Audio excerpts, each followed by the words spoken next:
Welcome to Progressive Retail. I'm your host, Corey Mosley.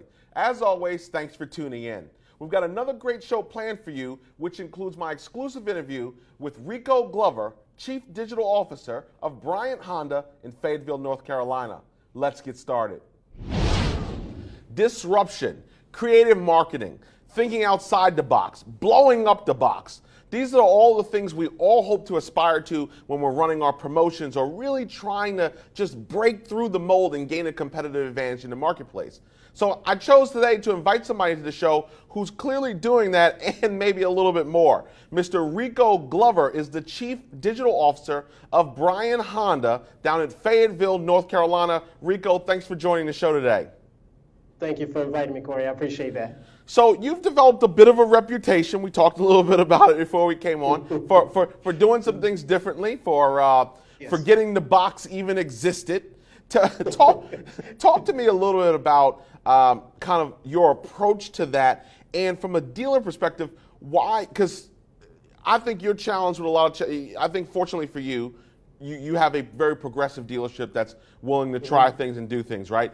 And exactly. I deal with this a lot of times in our consultancy where we want to go in a direction and it's not familiar and they just don't want to break through. Why do you find it's very difficult for a lot of dealers to really get outside the box and share with us a little bit about that? Well, I think the number one thing is fear. That's the key thing, just fear. We're so used to doing the same things. And even though we may not know if it's going to work, something new would work, and we know something that we're currently doing doesn't work, we just want to stick with the same old thing. And that's what I found. And I'm actually blessed that I have a team. As a matter of fact, right before we jumped on, one of the owners, Eason Bryan, Tim Roussel, our general manager, our BDC, and our F&I manager, we were in a conference and we were going over a new product that no one is using right now, especially at a Honda dealership, where we're going to be able to take deposits automatically with our CRM system, take the vehicle completely out of the system, and then be able to put it on hold. And the reason why I mention that is you've got to have the leadership in place that is willing to do things that other folks aren't doing. So I think that, like I said, the key thing is just fear. People just get stuck in doing the same old thing. Now, it's funny because one of my tenets is this idea of dealers having the itis. And, when we think of itis, we think of medical conditions, right? Bursitis, bronchitis, but I call it who else-itis. They look at something, they look at an idea they haven't heard before, and the determining factor is who else is doing it. Exactly. Right, and if they don't hear somebody they know or somebody was on the magazine or something like that, then they don't do it. But I think it's always interesting because we hear about the leaders, and I don't remember the Gandhi quote about first they mock you and then they follow you. But I always think about that. Now I know for you. You've taken a little bit of a different path in terms of really getting an education. There's some outside industry people, the Ryan Dices of the world, digital marketer certifications, HubSpot, things that a lot of people don't know about in our industry. I'm actually, you'll appreciate this, I'm actually speaking at Inbound this year in Boston. Oh, wow, yeah, so pretty excited about that. But you say HubSpot, or you say some of these Infusionsoft, or some of these different things, people don't quite know what you're talking about in this industry. Why do you think there's not enough of an investment or more of an investment in true digital? You're the first chief digital officer of a dealership that I know by title. So why do you think there's not as much investment in really getting that education and that certification, not Google AdWords certified, but really getting that education to know the craft, to be in a position to try new things? Well, you got to put yourself in if this is being listened to or watched by an owner or a GM, you've got to put your dealership in place where you get the people in place that will take you to the place you want to go to. Old saying that a millionaire once taught me was, if you're trying to go to a goal, you got to change the people you're around, or you got to change the people you're around. And what he meant by that is, if you have a destination, you either got to get those folks trained so they'll be able to execute that particular thing, or if they don't want to or can't be trained, then you need to change those people and bring some new folks in. So what we've done here, and like I said, I keep saying this, my general manager, Tim Roussel, when I first came to the dealership, I was a Google AdWords partner, and I came in and pitched them on digital marketing. This was 4.5 years ago. And this to show you the mindset. You got 'Cause it closed, all by the way. starts- You got closed. Yeah. Right, go ahead. Yes, yes. So I'm sitting there with Tim Roussel in his office, and he had only been here for a month.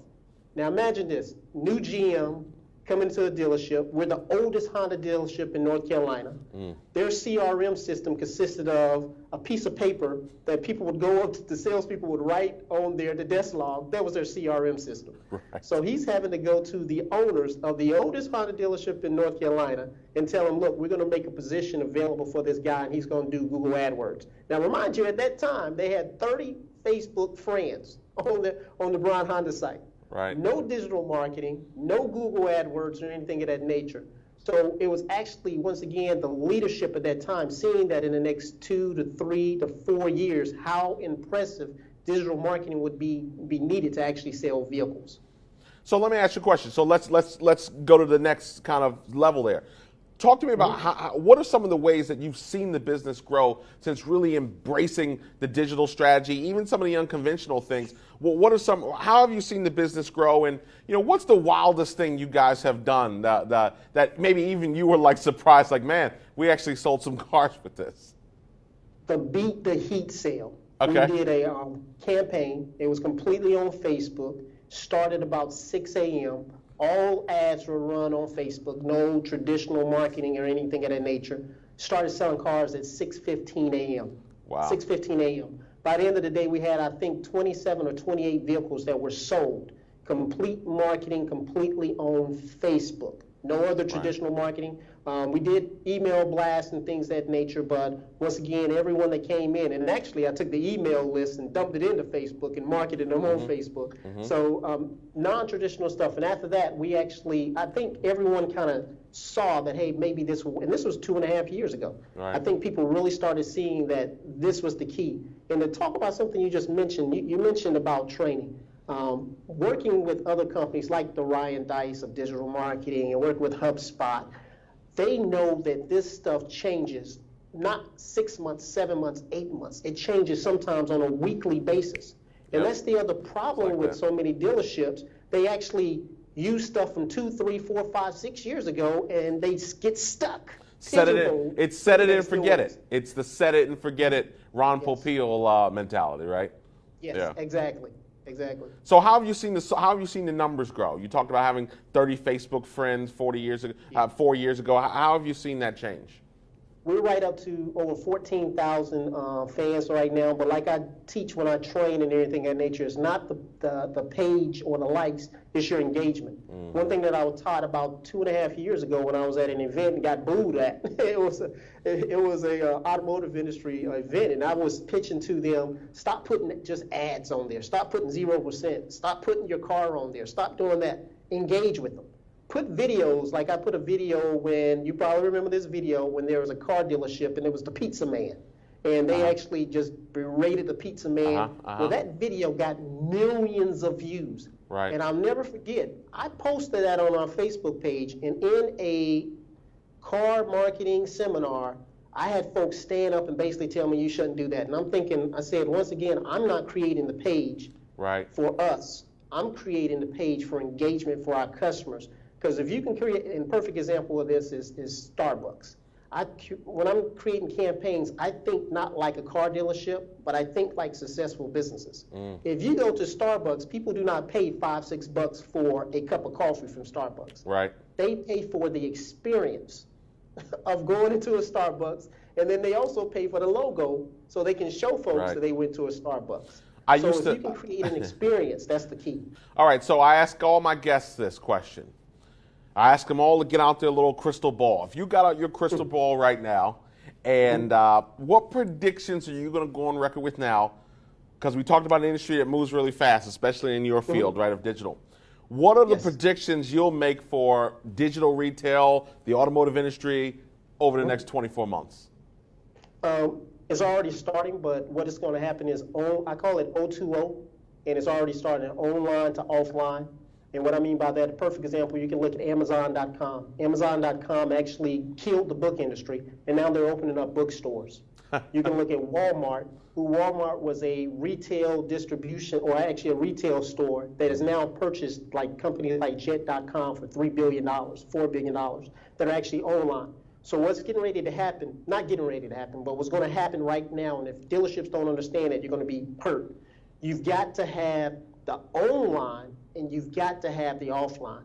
One of the things that we just started pitching and has worked well is a product called Hondas from Home, in which we have our Facebook Messenger bot, and I've already gotten, like, in 3 months, over 20,000 conversations where customers have gone online to our Facebook Messenger bot, viewed inventory, scheduled appointments, set appointments for the shop, scheduled the whole nine, did pre-approve and everything of that nature. So what's getting ready to happen, you're going to see an influx of dealerships that are really spending more money, and they've already stated by 2019, and you won't hear this at most car dealership conventions, but by 2019, the amount of money spent on digital marketing in the car industry will double.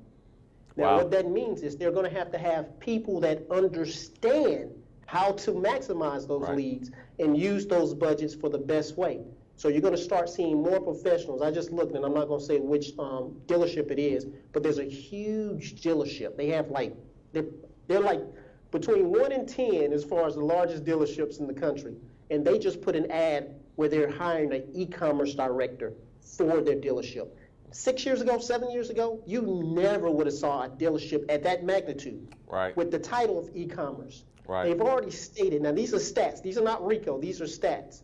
The top 6 jobs for a person without a college graduate education, one of those is e-commerce director at a $200,000 a year salary. You're going to start seeing more e-commerce, trained e-commerce directors in car dealerships. Well, we'll leave it there. I'm going to have you on live sooner or later in the studio and we'll see how those predictions and progression works out. Listen, Rico, I want to thank you for joining us on the show today. Continued success to you. Appreciate that, Corey. You have a great day. Well, that's our show for today. Find out more about how we're helping dealers become more progressive and profitable by visiting our website, mosleyautomotive.com. This has been another edition of Progressive Retail, exclusively on the CBT Automotive Network. I'm Corey Mosley, and I'll see you next week.